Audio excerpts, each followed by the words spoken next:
Hey guys, just got this 1995 CBR. Got it from just arrived here this morning from Rhode Island. I suspect the usual thing. It won't start. I kind of got it to fire, but it really wouldn't catch on. So I pulled the carbs, which is never fun. But I'm thinking it's either going to be the carbs or the bike has a fuel pump. This generation of bikes, Japanese bikes, it's really right before they crossed over to fuel injection. And what a lot of the manufacturers were doing is they were running a fuel pump even though it was carbureted. I had a ZX11 Ninja, same thing. What that bike would do is it would get to, it would kick the fuel pump on higher RPM, kind of more like a boost. But I think this one, I'm not sure how it operates, but here, let's see. So this one is probably going to be the worst. Let's see what we got. Ooh, okay. So there's our issue. And you see that one, that's the farthest left one. You can see this one, not as bad. But the reason why is because when the bike's sitting for a long time, the carbs are, if the bike doesn't have a center stand, the carbs are canted this way. So everything drains to the left side. Usually the left side is the worst, but I can tell you, looking at that, that's pretty bad. The telltale, I'll tell you right now, here, let's pull this, the pilot jet. You've watched any of my videos before. You've heard me drone on about the pilot jets and why the pilot jets always get clogged up. And if you haven't, I'll give you a refresher. The reason the pilot jets get clogged up is because they are the smallest orifice in the carburetor. And this one is,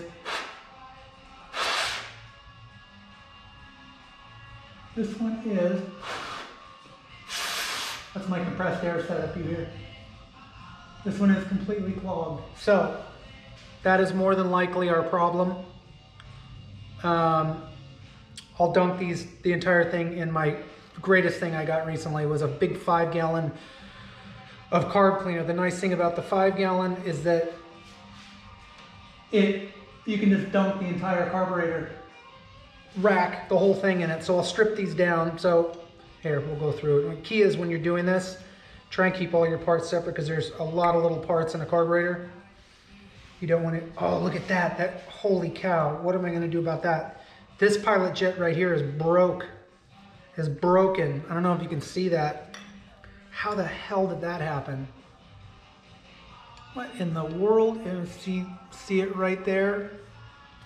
That one right?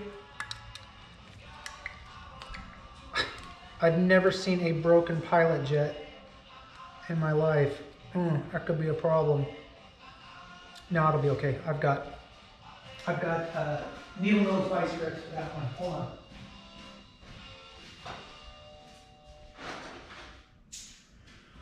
We hope. That's the first time I've ever seen that. Needle nose vice. Say a little prayer.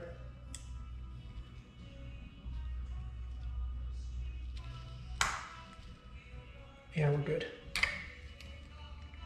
I have no idea how this got broken. I mean, it's a piece of brass. No, take it out so we can see it. Come out. There you go. So this bike, I'm sure I'll have an accompanying video to this one to kind of, so you can see what it is, but it's a 95, 9,000 mile bike, original, really good shape. It's always nice when one shows up, you know, because I'm buying most of these sight unseen. So it's nice when one shows up and it's above your expectations. The ones that kind of bite are the ones that show up and lots of things were hidden or not disclosed. I'm kind of tripping out the fact that this thing has a broken pilot. That means there should be pieces. And it's probably, oh my gosh, look at that. How in the hell did that happen? Look at that. That's amazing. And it is, oh yeah, fully clogged. Yeah, so I'll probably, I don't know, it'd be kind of hack to put it back together. I'm looking to see if the piece, I don't, you know, that looks like, that to me looks like it was broken, somebody putting it back in and they just left it, because there's nothing in it. Here, let's pull the floats real quick. My little float removal tool here.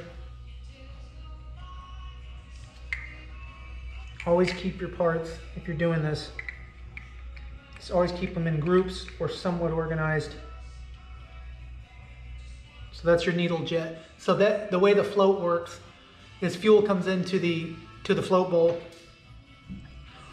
and fills up like this, and then this thing goes up. See, it's got a little seal on it. This thing goes up and seals off a little port that keeps the fuel from coming in. But I'm just amazed at that.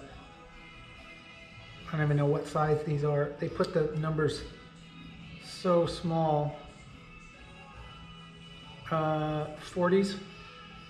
Yeah, 40. I probably have one somewhere, but anyway, that's a first. I've never seen that before. Let's take a look and see if we got any surprises on the other ones.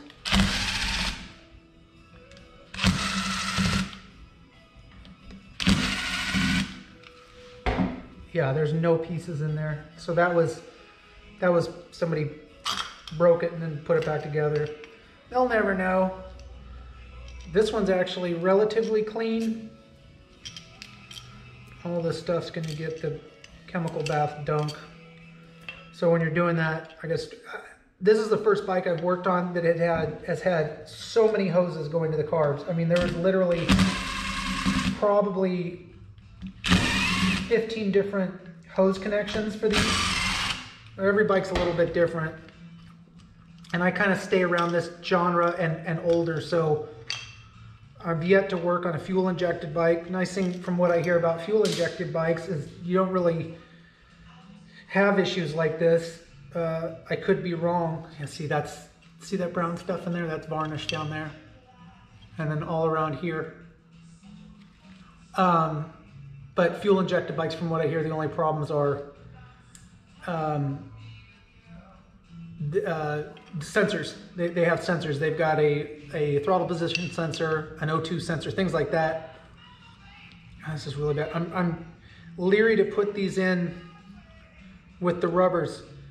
I'll probably pull the rubbers out because I've done some stuff recently where the rubbers got, they expanded in that chemical, so I'll probably do that, probably take those out of there. So that's that. Let's look at the other pilots here.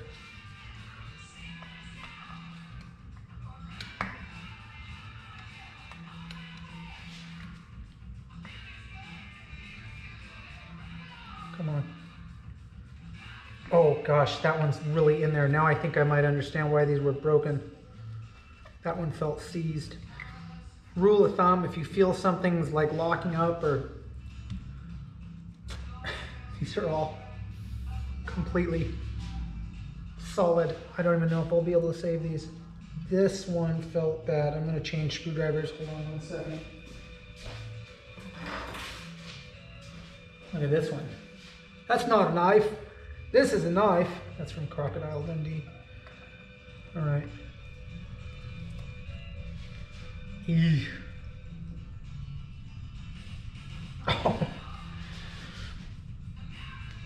Oh, goodness. So that's what happened. These were frozen. Somebody, that was in there really tight. Let's see. Other than the pilots, totally solidly clogged. It's probably not proper English, but so what I'll do is I'll take out the pilots, take out all the floats. Let's see. Let's try this one, because this would technically be the worst one right here. The pilot needle. It's actually pretty good.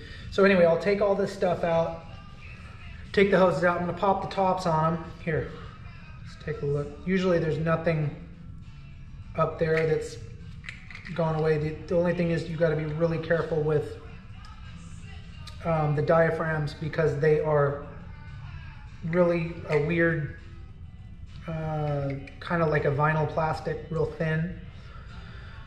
And they're expensive, so if you rip one, they're about 100, 150 bucks to redo them. Let's take a look at one. Something else that I thought I was gonna get lucky, but when I went to start the bike, the choke cable was loose. So you turn the choke, but it wouldn't activate the choke right here. And I thought I was gonna get lucky. I thought, oh my goodness, this guy just couldn't start it because the choke wasn't engaging. So I adjusted the choke a little bit. No luck. I was trying to start it without the carbs on it. Some motor starting fluid. Huge flame ball shot out of one of them. I think I lost a few hairs, but anyway, whenever you're working around these or fuel or anything, gasoline, always be super careful. In fact, I've got a huge fire extinguisher sitting over there on the wall, and I love it. I've had it about 20 years, and it's showing needs recharge, and I gotta find somebody local to do it sooner than later. Okay, so here's these. Pull them out really careful, and usually there's nothing with these. Sometimes the needles will have a little bit of gunk on them, but these look good. I have this bike apart. I might just order a jet kit for it, but I don't know. I don't think it needs it. It's got a pipe on it, so theoretically it should be one or two steps up on the main jet. Let's see what they got. What are these? Man, so hard to read. No, we don't need that thing. So what I'll do is I'll check and see if these are, I probably have jets here. What in the heck? Can you see that? Hold on. No laugh, hold on.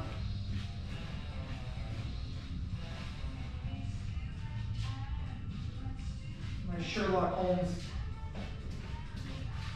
magnifying glass. Yeah, ooh. All right, so this is a 135. So I could probably put, if I have 4 140s, I could throw 140s in it. Oh man, usually these don't. No, that's wide open, okay. So anyway, pull all those, dunk this thing, let it sit for a while, and then blow out all the passages. If I can, I think I've got one of these. What did this say? This one was that one's trashed, hold on. 40. So I think I've got 40s. I'll leave the pilots as, I'll just put another, I have one of these, I'll just replace it. If I have 4 of them, I'll just replace all 4 of them, because these are pretty bad, sludged. But anyway, throw this thing, dunk it, let it soak for a while, and then blow all the passages out. Should be good to go. I should be able to get this thing back running today. So, all right. Okay, power just went back on, and good, because I'm dealing with teensy tiny itty bitty pieces here. And you know, the newer carburetors, I'm actually installing the mixture screws. The newer carburetors take they used to, in the good old days, they used to be just Phillips. But now, here it is. You have to get this weird little tool, the shape of a D, you can see that. And that's how these go in. So I'm gonna set these, they were a 1 1/4 out. I'm gonna seat them.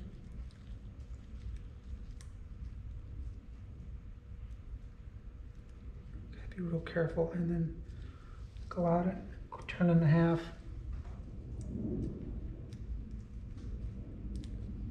So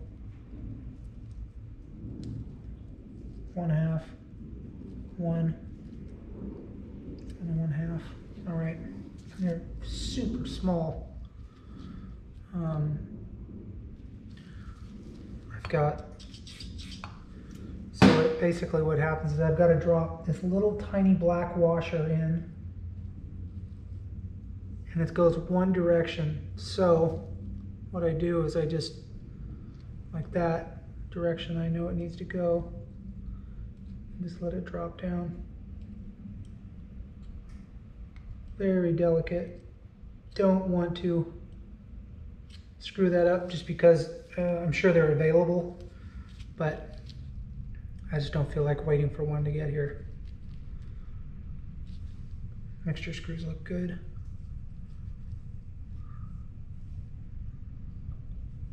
And a washer. Oh wait, no, backwards.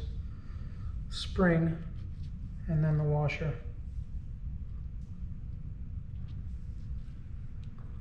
And then carefully drop it down. And these being mixture screws, you really don't want them to be screwed up at all, because if something gets cattywampus in them, I mean, they can easily make the bike run funny or not run. Okay, so that's seated. So 1/2, 1, 1 and 1/2. So that would be more fuel, more air. I'd be leaning it out a little bit. So I'm actually going to go back in. I think I'm going to do them at 1, which would be richer. Let's try it again. 1. Like that. Do this one again. 1, 1 1/2.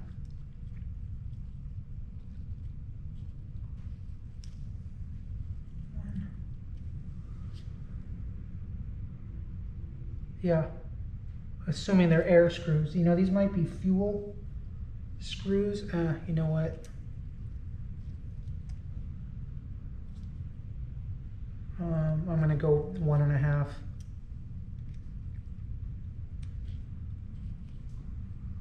There we go. All right, I'll have to finish this when I get back. Okay, so these just came out of the dip. You can see that yellow stuff. That's all carb cleaner. So what I'll do is I'll dry them off a little bit, try and get all that stuff out of here, and then I'm going to hit all the passages with that great stuff, and then I should be able to put them back together. So the stuff I dunk them in, it's just basically a big vat of carb cleaner. This stuff's awesome. And the reason you see the hose sticking out, I use, whoa, frickin' transformer just blew out. Holy shit, that was gnarly. Well, I don't know if you can see anything, but we are without power. They've been going all day. I can't see anything. Anyway, I guess this will wait till later. Oh, all right. Serious electrical issues around here today. Okay, bye for now. Okay, I'm back. So reassembly is kind of fun because you kind of know you're beyond the halfway point. So these little rubber deals, see if you can, oh God, really hard with black gloves on. The bottom of them is kind of cupped. So you can see that's why it has to go that way. And you can make sure they don't turn around when they're in there.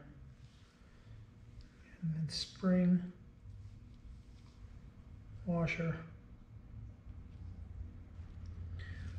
It's hard to, you know, when you adjust these, you got to really, you got to get them all the way so that they're seated, and then you count the turns out. But since they've already came out, it's kind of hard to tell if they're seating completely. You don't want to go too hard. You don't want to crush them. It's really tough to tell. I'm just hoping. I think that's it. Okay.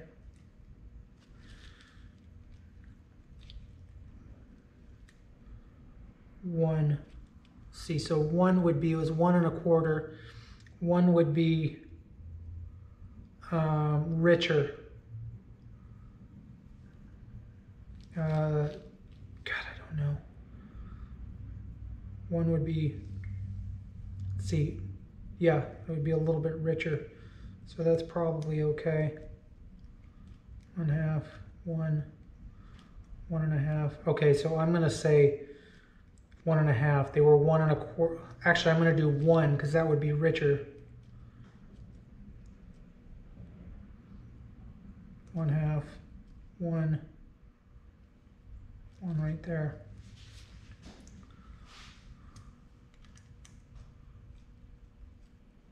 One, 1 1/2. Okay, so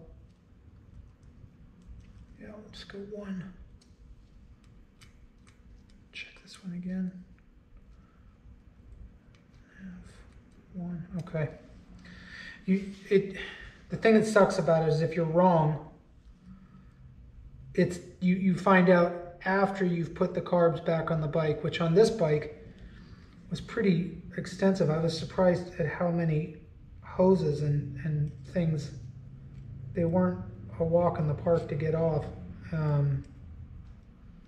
They were quite a deal. They were. Oops, I flipped that one. There was the throttle position sensor and just a lot of hoses. A lot that usually bikes don't go boom. So now when you pull, so the cable comes in right here and you pull the choke lever and it does one of these and then it goes back. Boing, boing. All right, good. So they are ready to go back on the bike. I'll get them back on the bike and hopefully in my next video will be of this running. We will see. All right. Okay, so CBR is all back together and this is what it should sound like. Oops.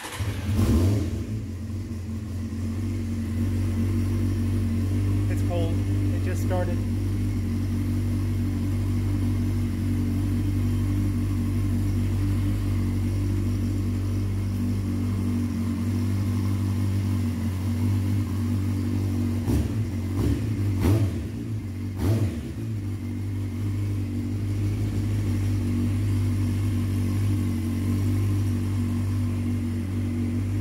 I actually rode it this weekend and it ran really nice, so I would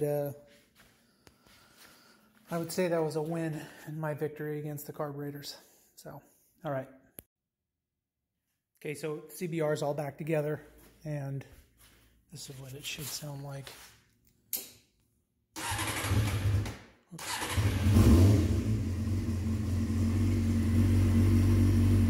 It's cold. It just started.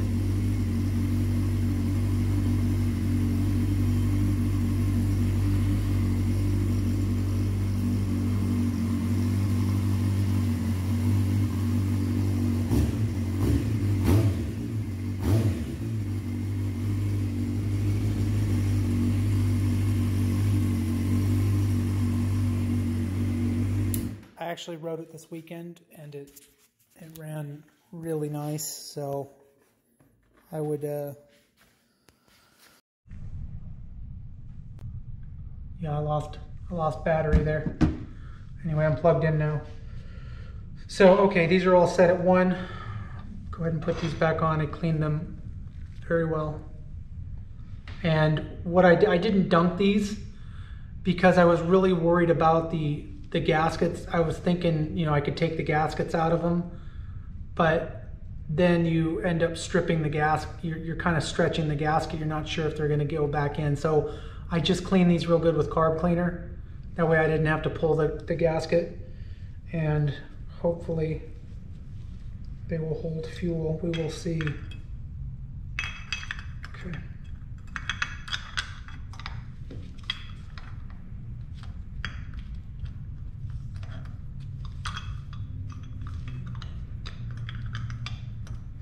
You know, I used to do carbs when I was young, and I'm still young at mind.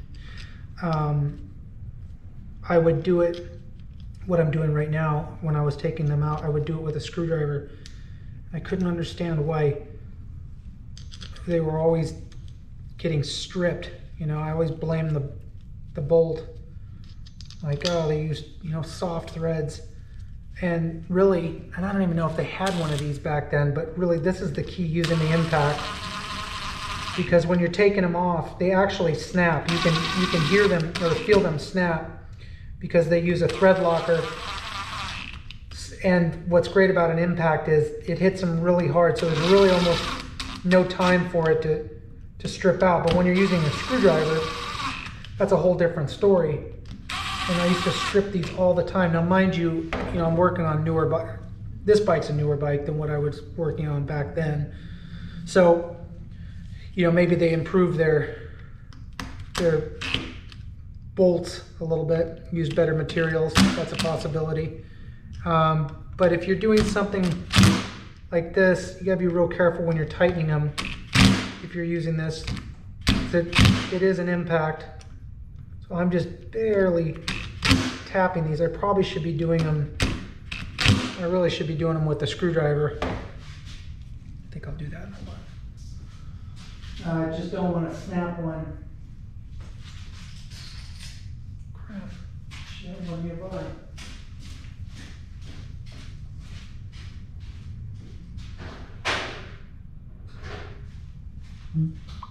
Obviously, screwdriver, you're gonna have better feel for them. So, like that. Yeah, much better. I'm sure there's torque specs on these, but I just do them by hand. I can tell. All right, that's good. I did all those already. I don't think I did these. Okay, so that's the bottoms all squared away. Now, God, I'm gonna have to figure out where there's so many different hoses on these things. These were, okay, I know what these were. Yeah, all right, so then the tops. The needles look good. So I think these were universal. So when I'm doing it, obviously, is there stuff on that? No. I should hit them anyway. I don't think so. Make sure the needle goes straight through.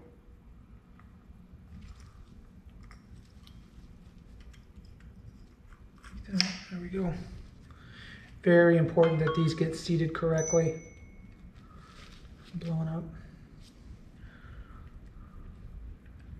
Like that.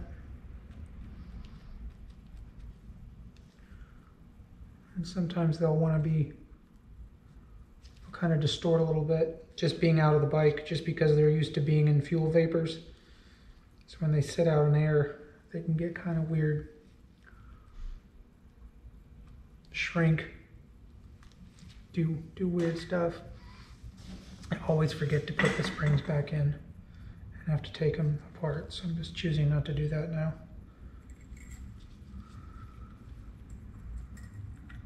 And real weird with these, you can actually feel them. Okay, no, wait a minute, that is not right. No, it's the wrong one. Oh, I didn't even realize these go a certain way. I did not pay attention. That's weird. I don't know why. Oh, no? That's very odd.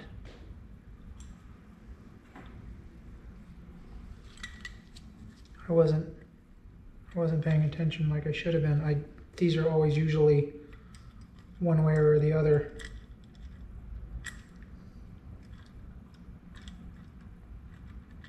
Okay. Definitely. Oh, there we go. Okay, I got it. So this part goes over this. Very simple. And, okay. I don't know what that port does, but spray some clean on it just in case I missed it. So anyway, what I was saying is when these seat, you can definitely feel them. They just have this weird feeling to them. You can just tell. And you can look from the side too. Very important too, those also that are seated correctly. I'm just going to go, these are plastic tops, so I'm just going to go real gentle and then I'll torque them by hand. Like that.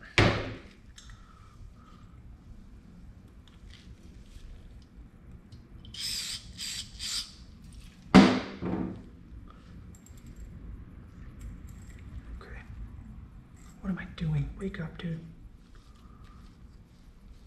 It's been a long day.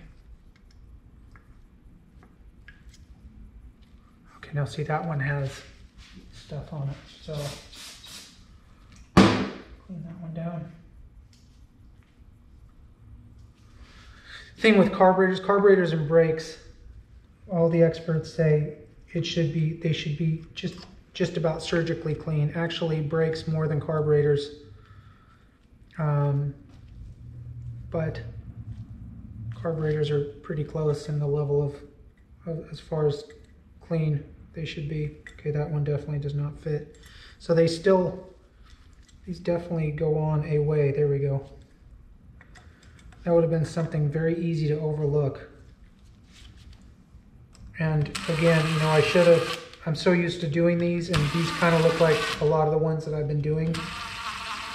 I got comfortable, and usually if it's something that I'm that's very complex or I'm not real comfortable with, I'll take pictures of it before and after.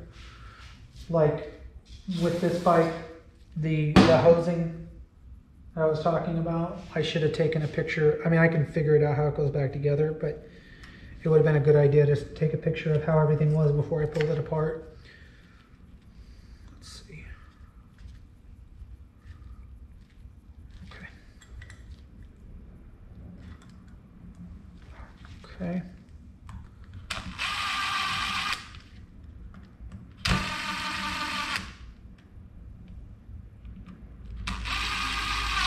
Okay. Last one. Oh, damn it. Look what I did. Look at it. 2 of them. Look at how many springs I've got. Always do that. I don't know why I do that. Something very odd.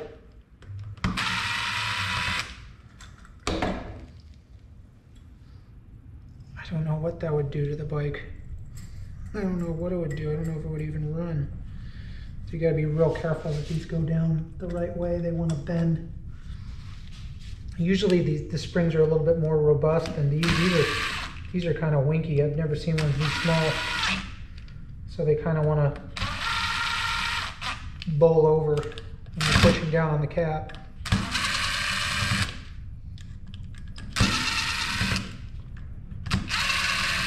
Okay. Presto, look.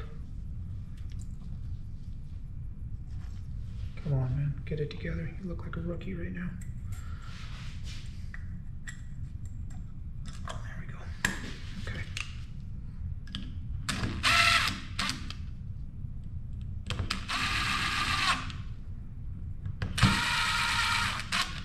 Okay, last one.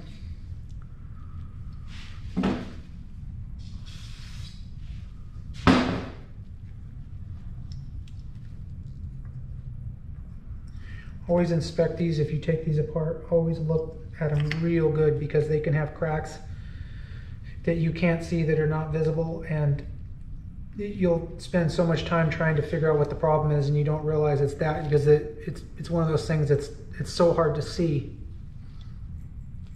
So always make sure the diaphragms are in good shape.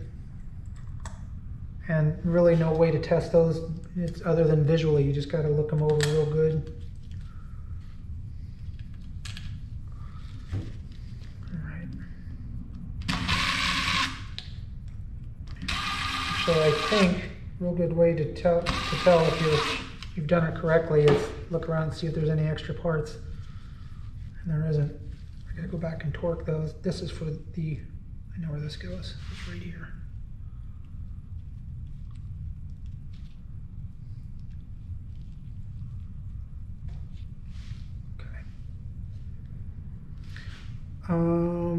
All right, now just tighten these up manually, and actually I think they are ready to go back on the bike. I put in 140 mains. It had 135s and 138s. Something that the bike manufacturers do. I don't think they were doing it. Actually, no, they were doing it a long time ago. I had an 86 Ninja that had it, but they do a richer main jet on these two carburetors, and the idea is that those two being inboard get hotter than the outboard ones, so they run more fuel to them to kind of keep them cooler and happy. But then if you look at all the jet kits, none of the jet kits compensate for that. They're always like straight, just, you know, like I put 140s in this. This bike has a pipe. Doesn't have a modified airbox, so I left the pilots alone. And I did get rid of that nasty pilot. There it is, right there from my collection. But I don't know. I don't know if it makes a difference. But I just know all the jet kits, they don't do that. They don't. All the aftermarket performance jet kits don't compensate for it that way. So I think that's about it. So it'll probably take me an hour to get these back on and plumbed and everything. And I'll shoot a follow-up. Hopefully in my next video it will be running. Oh, almost forgot to put the choke back on. So I had to take this off. It's kind of intricate how it goes back together. So it's that. It's that. And then it's a spring, and then it does one of these deals. Remember what I said earlier about taking pictures? So let's see, if the carbs are like this on the bike, it was over here like this. Take pictures, people. Make your life a lot easier. One thing I kind of don't remember is how this spring, let's see, actually it was on this side. It's a little spring that keeps this thing spring loaded. And no, it was on this side, because here it is right here. I think it was below, like that. And then, that's right. Okay, there is a, damn it. Did I mention pictures? I should have. Where's my handy dandy flashlight?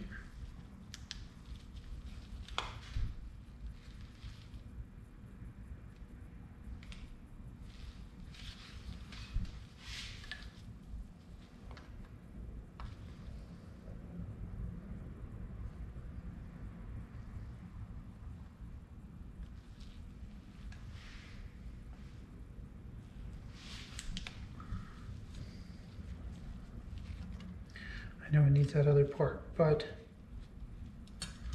I know it goes like that. And the spring would be pulling this way to keep the choke closed. That's open, okay? So it's on like that. It's got to be, I'm stumped. I don't know how. gotta be kind of like that.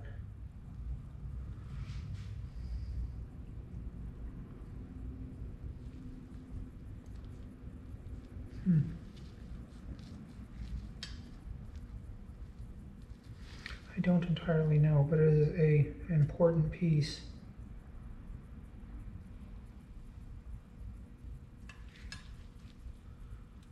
Oh, I think I know. Here we go. There we are. Like that. Okay, check this out. So that goes on, that goes on.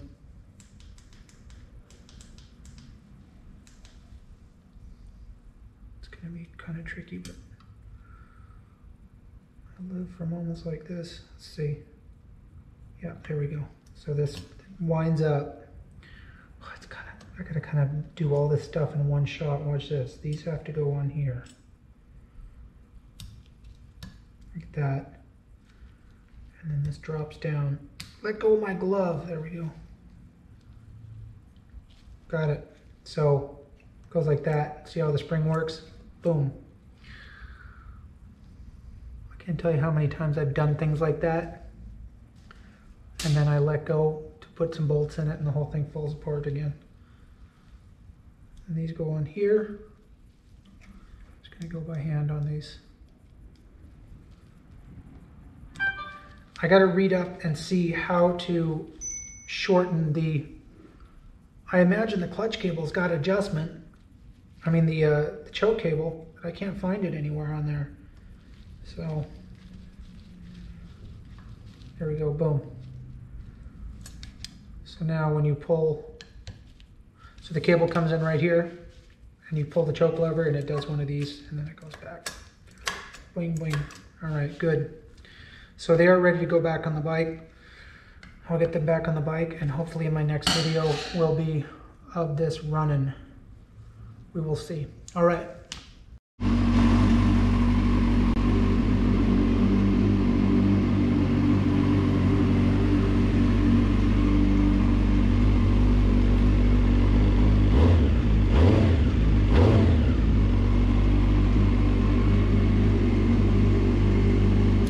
Hey guys, just wanted to shoot a follow-up video on the CBR. Just so you know what, so you see that I know what I'm doing. I did get the carbs back together, but I think at the end of the last video was not the last time that I put the carbs on.